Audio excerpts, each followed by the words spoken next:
All I can say is this. I grew up with one phrase being told to me often: a picture's worth 1,000 words. Right. And when I came to my dad and said, hey, there's this technology that can take 20 pictures of each vine and we can kind of aggregate the data. Well, we don't have to do it. The software aggregates the data and we can get all these pictures. That was something that caught your attention, Right. for sure. 1,000 words. Yeah, and I would say that. I think that this is a tool that is easy to implement. So Scout's really important. I think it's kind of one of those missing pieces we've been looking at. In the last 2 years, we started really doing a lot of work on a vine-by-vine basis, and that started with the geolocation and GPSing of every vine in the vineyard, and creating this kind of historical background for every vine.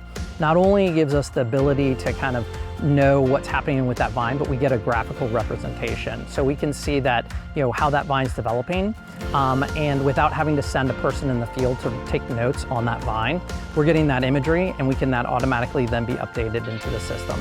So we have 24 acres in Stag's Leap District, right? For us to be able to say, okay, we know these 4 or 5 times a year, we're sending the ATV through, and in 4 hours, we're going to start building that data. We're going to get it, pre-pruning, post-pruning. We're going to get it at certain times during bud break, during bloom. We're going to get it at these different times, and we can get a picture of what's going on in terms of correlating the weather with that, but also what's going on in the vineyard at that moment, capturing that moment.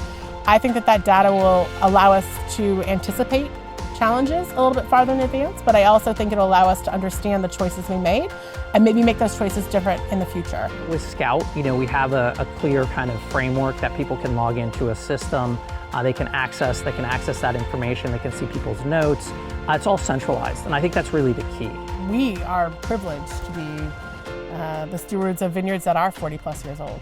So I think for us to utilize this technology to identify problems before the visual eye maybe can see them. So I think be able to use that to preserve our vineyards, and I would love to see those vineyards another 40 years. I would say don't be afraid, just go straight into it. I think a lot of people get thrown off. Maybe they don't know, they don't feel like they have a background or comfort level with regards to AI or this type of technology. But I would say it's really easy. Once you get in, and it's pretty easy to kind of get that information. And I would say just go for it.